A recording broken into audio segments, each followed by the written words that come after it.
Yo, peace. It's your man, Honorable October 9, and this is the Art of Thinking Out Loud, Common Sense Analytics. Today, we're going to do a little talk about Hollywood. Not just Hollywood in the sense of movies, actors, television specials. No, we're going to talk about Hollywood's um, pervasive control over media and everything that you see. Um, I don't think most people understand that Hollywood isn't just an entertainment mecca. Hollywood is actually a social, like, psyop mecca. Hollywood is where they basically put together all of the situations that govern how we think every day in society, from the movies to the television specials to even to commercials and newscasts. It's all entertainment. Everybody is an actor.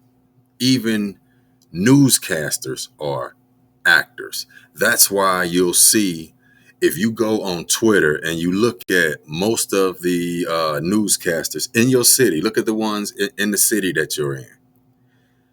A lot of them will have Emmy nominated. And you wondering, like, why would you give a newscaster an Emmy? That's because they're actors. They read off a script. They're talking heads. And you'll see what I'm talking about when we get a little deeper into this video by my man, Jay Marvelous. Jay Marvelous does excellent work. Go to his channel, check him out. Man, shout out to my man, Jay Marvelous. But we're going to check out this video. It's about Hollywood. And the first part of the video, it deals with the casting couches. Then we're going to move into the secret sex parties and how they pay actresses anywhere from $5 to like $40,000, $50,000. These aren't regular girls. These are your actresses that you see in movies. They pay them to basically hang out at these parties and have sex and perform rituals. But yo, I ain't gonna talk your head off too much. We're gonna jump into this. So let's check out what my man Jay Marvelous has to say about things. Let's jump into this.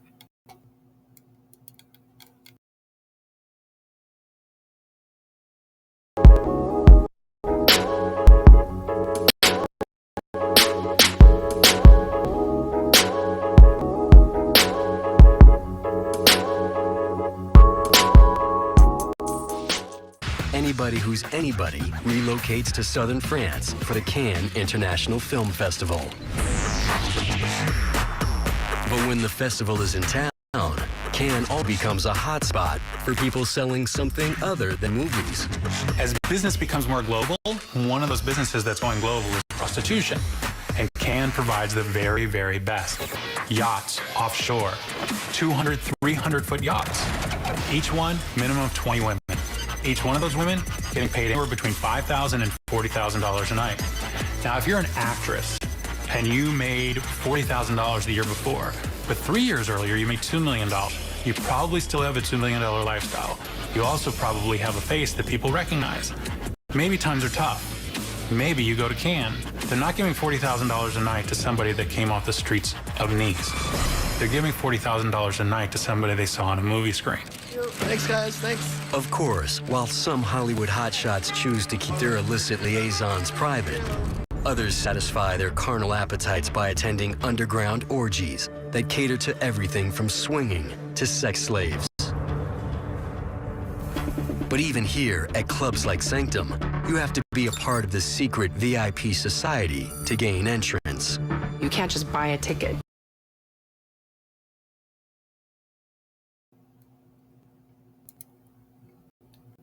Now, I want you to think about something. What we just watched them tell you about how everything I just explained before the video started, how a lot of times you'll see Well, you won't see, but a lot of times these actresses, and I'm not going to say they're like lower level actresses. No, these are just actresses that are in like everything, like from television specials to whatever hit movie is out. These actresses, like I said, are worth millions of dollars. But you can go to a party and make $40,000-$50,000 a night. And you ain't just sitting around here. They just gonna pay you $50,000 for a walkthrough, like you some type of rapper, like or something, they just gonna pay you to walk through the party. Nah, you gonna put in some work if you there, and you know what I'm talking about when I say put in work. But we're gonna jump back into things, and we're gonna let my man finish explaining what's going on.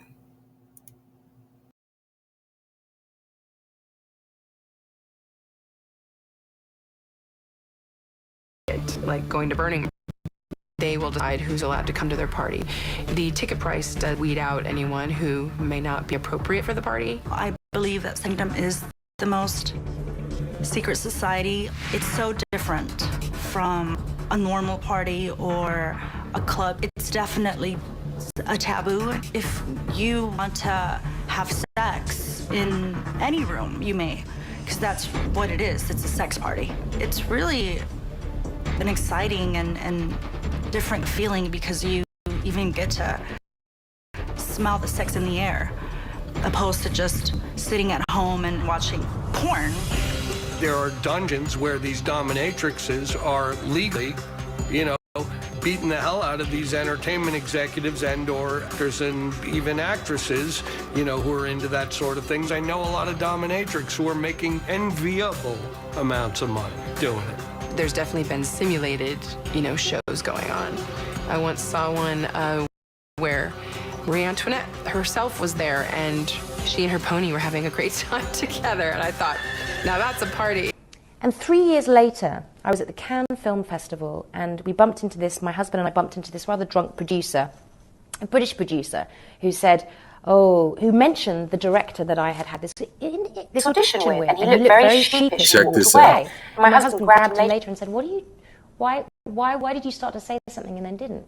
And it turned out that the director who went on to make the film and who I was auditioning for used to show that video late at night to interested parties at his house. A video of me touching myself with a camera. All right, peace, y'all. Peace. In this video, all right, I'm gonna be breaking down Hollyweird's casting couch. All right. Shout out to Jay Marvelous. Some of y'all may have heard the term casting couch or understand what it may be or what it isn't, to be exact. A lot of people have been ousted, okay, since this whole casting couch thing has been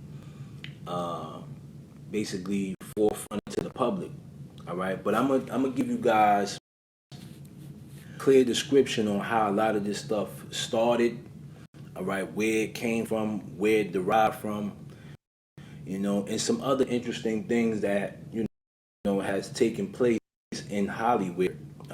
Right. So, what I also want you to understand is that in the entertainment business, okay, whether it be music, beat the couch, movies, radio, a real couch, all right, the news, anything that has to deal with media, okay, it's safe to say that these are the corporations that are Truman exiting the Matrix. The main issue, the problem with today's society, okay? This is dangerous to our democracy. This is extremely dangerous to our democracy. This is extremely dangerous to our democracy. This is extremely dangerous to our democracy. Actors. This is extremely dangerous to our local democracy. news This is people. extremely Actors. dangerous to our democracy. This is extremely dangerous to our democracy. So, we're gonna focus on Hollyweird's casting couch, all right, and the disgusting acts, all right, that go on behind closed doors. So some of this stuff may be shocking to y'all.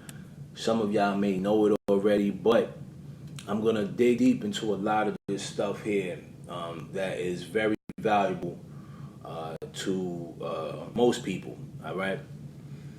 Okay, so Hollywood, all right, is basically a group, all right, is basically a group of individuals, okay, that basically run the media outlets, okay. So they have a subgroup of Hollywood called the Big Six. Uh-huh. Go in, Jay. Now, the Big Six consists of the six major corporations, all right, that are in charge of putting out these movies, all right, and all of these other things. Okay, so when you see something on Netflix or whatever the case may be, or TV, or you're watching a movie or whatever, these are the main corporations that actually fund these movies. Okay, they put the budget, all right, behind a lot of these movies. All right, for the most part, a lot of them are well worth over billions of dollars. Okay, well worth over billions of dollars. All right, like you guys watched my last video, I mentioned this. There's always someone that they have to answer to. Okay, and now these six major corporations have to answer, all right, to these banking systems. Okay. Which would be the think tanks and things. Okay, now, Jay just basically broke down how Hollywood is an organization. I'll kind of expound a little bit deeper on things. Hollywood is the hub of the PSYOP industrial complex. Shout out to my man, Tim Osmond at Infinite Plane Radio, because we deep dive these things every night. Hollywood is a PSYOP complex. It's not what people think it is. Jay has done an excellent job of showing you just how Hollywood is actually is. Matter of fact, I don't want to ruin what Jay goes into, because he does an excellent breakdown. He does an excellent breakdown on this. Hollywood is basically, like I said, it's a PSYOP organization. And you have rich bankers, billionaire bankers, who fund this PSYOP organization. And this PSYOP organization controls sociology. It basically controls how we act on a social level, how we correspond every day, how we think, what we believe in, how we move about in society, what we do, trends, styles, and most of them are linked to things that we wouldn't normally do if we knew the deeper connotations of them. But I'm going to let my man Jay Marvelous go back in and finish letting you people see just exactly what's going on here with Hollywood, because it gets deep. Things of that nature, all right? So when we see this type of stuff here, all right, you have the Big Six here. So the very first one that was founded would be Universal Pictures, okay? Some will call it Uni or whatever you want to call it, but they were founded April 30th in 1912 in New York, New York, by Carl Laemmle, okay? And then from there, after Carl Laemmle died, they ventured off into what you would call now Hollywood, okay? Hollywood. Now, some people can do their research on the origins of the name Hollywood or whatever the case may be, but I want to focus on the main factor here, okay? The very Hollywood, Merlin the Magician and his Hollywood. Place, right? When you really clearly analyze a lot of this stuff, it's pretty foul, okay?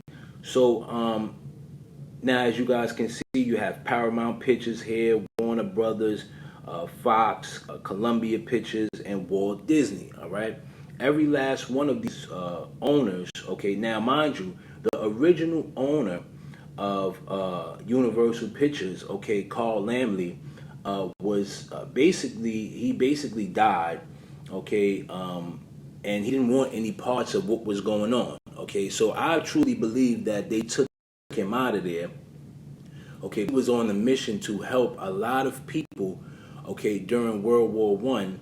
All right, when there was the pay attention. A lot of things came about during Nazi World War groups going One. on, okay, so in order for these things to take place, okay, he basically was for his people. You know what I'm saying? And they didn't want that. All right, they wanted it to be directed in a certain way. Once he died in 1939, you know, they had brought in a lot of new individuals. Okay. So let's take a look at Hollywood's very first satanic ritual, if you ask me. Now, there's a woman by the name of Peg Entwistle, okay, who died in 1935. Pay attention. Okay, She's the woman that haunts the Hollywood sign. The Hollywood sign, okay, the very first death, all right, that actually took place in Hollywood, all right, not the city Hollywood, but actually taking place in the movie business, all right, Hollywood, all right. Like I said, this lady's name was Peg Entwistle, and she died in 1935. Now, I found something very ironic about this situation here that kind of threw me off for a spin, okay. Now, as we all know, she had jumped off of the letter H.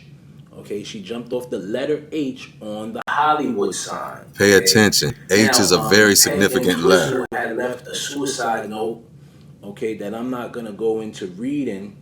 All right, but the actual only thing she performed in, all right, was a movie titled 13 The letter Women. H is actually two pillars connected, like the Twin Towers. I need y'all to pay attention. Right now, I found something very ironic about this plot here, and this is why I say a lot of these things are spiritual, and a lot of these people are involved in certain type of groups and things of that nature.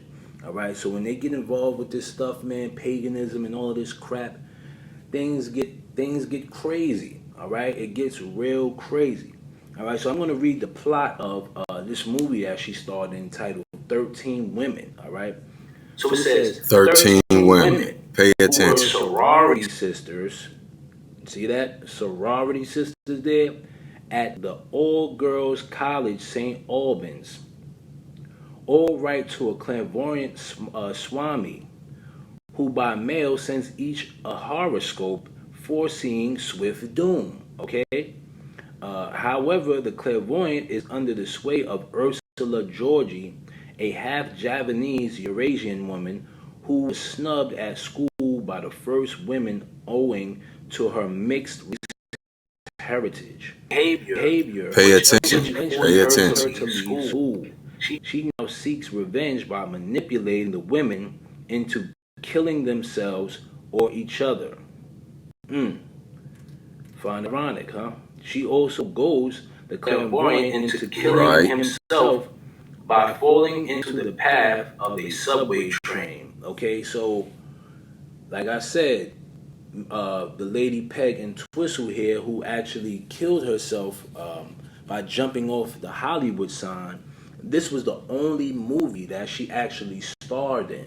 Okay, so this is why I said, when these people tap into these roles and these spirits get involved, all right, in order for these things to take place, okay, these people have to be inducted into this nonsense, all right? So there's a whole lot behind this, man. There's a whole lot behind this type of crap, and it gets deeper. It gets deeper, though. Hollywood is like a school. So fast forward, you have to pay attention. To 1947, as the CIA, okay, actually got involved with Hollywood, okay, by introducing CIA runs Hollywood. Okay, now some may call this MK Ultra in other forms, but by the CIA using this Operation Mockingbird. Now these are public forms that anyone can basically go and get. Okay, these are documents that anyone can get. You will not be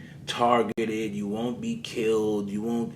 They're not gonna track you down because the CIA wants people to know that they are doing this. Okay, this is a clear indication that they are truly Facts. the ones who control everything. Check out COINTELPRO. Right? They are the ones that control everything. Okay, so in 1947, when they introduced Operation Mockingbird, all right, they had a lot of connections, okay, to Satanism, okay, by using guys such as Anton LaVey, okay, Aleister Crowley. Anton LaVey, founder of the Satanic Church. Aleister Crowley, the wickedest man alive. Sammy Davis and that kind of shit. Sammy told me he worshipped the devil. Sammy was like, Satan is as powerful as God. And I was like, what the fuck are you talking about? He says, why do you think there's so much anger in the world and killing and murder? Satan. Pay attention. Sammy knew the truth. Listen. And he was like, the Dantana is dark, and it's the candles on the table, and Sammy's face over the candle. Satan is as powerful as God. Now, this is what you guys are not familiar with, all right? The three people that I just named, okay, were all a part, okay, of the CIA. Sammy was standing right in between two top Satanists. Pay attention. Aleister Crowley was a part of the CIA as well, okay? He was a part of the CIA as well. You don't believe me? I'll read a scribe from it here. So it says, was Aleister Crowley a secret agent? All right, occultist, poet, painter, novelist. Come on, Jay. Facts. Keep speaking, brother. New Aeon. All right, if y'all don't know what that new Aeon is, that's that new age crap. All right, a drug addict, alleged traitor, such as a brief CV for Aleister Crowley, who dubbed himself the Great Beast, 666. However, there's another called himself the wickedest man alive. Yep. Obscured by the powers that be, and the man himself, Aleister Crowley, spy. All right, in his 1929 book, Confessions of Elsewhere, Crowley made vague references to his intelligence work, notably in 1914 to 1919, mission in the USA. There, he claimed his public role as anti-British propagandist masked Secret Service on behalf of His Majesty. Such Protestants were mostly dismissed as face-saving fantasies, but they really were the bare tip of the iceberg of the secret life of the wickedest man in the world. So he basically was one of these CIA agents, all right?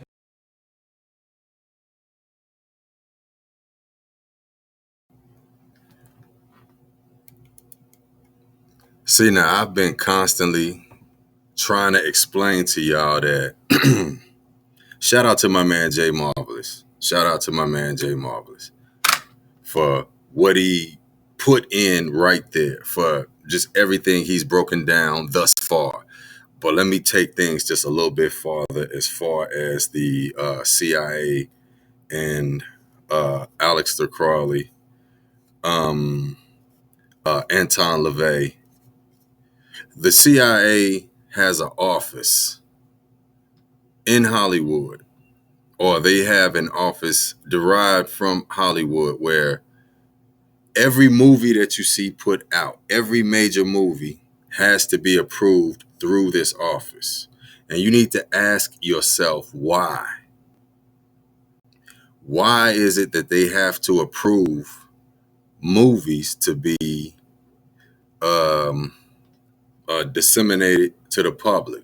That's because they have to control what you see, hear, know, perceive. They have to control your perception. The greatest way to control people's perception is to control art, because art is the only language that speaks to everybody at the same level. And when I say at the same level, meaning you could be a layman. You could be the average dude that doesn't know much about much. You really don't care about this whole conspiracy stuff. You don't care about none of this stuff, yada, yada, yada. Or you could be the most quote unquote woke or awake person, the most conscious person. And if somebody presents something, a movie, television program, whatever, they give us these things through entertainment, this programming. What this programming is designed to do, it's designed to get into your basic operating system. This is why I always tell y'all, we created computers, we created smartphones. Therefore, we know how operating systems work because everything is derived off of the mind. So, getting back to what I was saying, tying all of this in together, your basic operating system is what you believe, how you perceive, and how you, your perception of things forms your beliefs, then forms how you move about because of how you perceive and believe things. So when you're looking at movies and you're looking at television programs and you're looking at the news and you're looking at your favorite entertainers, rappers, singers, athletes, whatever, all of them, the top ones, even some of the lower level ones, because everything is controlled. None of this is by happenstance, meaning even when you're watching like professional sports, it all ties back into Hollywood. It all ties back into Hollywood because you need to ask yourself, why and how do athletes wind up in Hollywood making movies and everything? If you notice, Hollywood winds up being where everything goes back to. It's like Hollywood is like a graduating source. Like you're trying to graduate through whatever you're doing, sports, music, movies, whatever. Your main goal, if you're doing it independently, is to try to make it to Hollywood. If you're doing it out of Hollywood already, your main goal then is to try to elevate through Hollywood and to go up. You want to make it to the bigger presentations. You want to go from being like Robert Townsend with his Hollywood Shuffle. You want to be able to move from that level where he had to make that movie with like credit cards that he got in the mail because he didn't really have a lot of money to make the movie. The movie wound up hitting, took him up levels in Hollywood. And that's no shade to Robert Townsend. I'm just using him as an example. I can also say social media influencers, people that'll come directly off the internet from their home, from their area. They'll gather a big influence and then they'll wind up on some commercial, some presentation. They'll be in a Super Bowl commercial. They'll be in something. They've moved up levels. And then you'll see them in television programs, and they'll move from being a social media influencer in their home to being an actual Hollywood actor. They'll even get a SAG card. I'm trying to tell y'all what this is all about. Everything you see on television, on the internet, here on the radio, watch through sports, everything is derived and is derived from Hollywood influence because everything is supposed to draw you back to Hollywood. Merlin the Magician. This is magic. Magic is just simply being able to manipulate one's perception. Sleight of hand, as they call it. You know, you have to always look at things deeper than what you're seeing put just flat out. You can't have a linear view. You can't just look at shit for just what it is. You have to always look at the symbolism. Why is this person pose like this? Why is this person wearing this? Why are they saying certain things? Why do I keep hearing certain buzzwords used and things that don't even go together? Like I'll hear certain buzzwords in the Super Bowl, and then I'll be watching a television show and hear the same buzzwords, and then I'll go see a major movie and hear the same buzzwords, and it's like, that's because they're trying to program you much deeper than you know. You're thinking, oh, this is just the catchy phrase. Like I say, the buzzword. No, buzzwords are designed to do just that. Make a buzz in your overall frequency, meaning every time you hear that word, it's going to connect you to something, and they're going to always put some type of image, some type of imagery, some type of sound, some type of intention that's behind it, even if it's latent, even if it's put in the back and they're telling you something else up front. They're actually always telling you something on the back end that's just the opposite of what it may seem like they're presenting as something good. We live in a bizarro world type of things. As Aleister Crowley said, if you want to understand this world, learn how to walk upside down. Just a little something to get y'all, thinking. But this is the art of thinking out loud. I had to, let y'all check out part of my man Jay Marvelous video. Go check out the entire video on his channel. I'll put the link right below. Yo, this is the art of thinking out loud. My name is Honorable October 9. And stay tuned, because we're going to go deeper into this whole Hollywood thing. This is just one part. And all the things I just said right now, it's like, man, it gets a lot deeper. But y'all be peace, and catch y'all in a minute.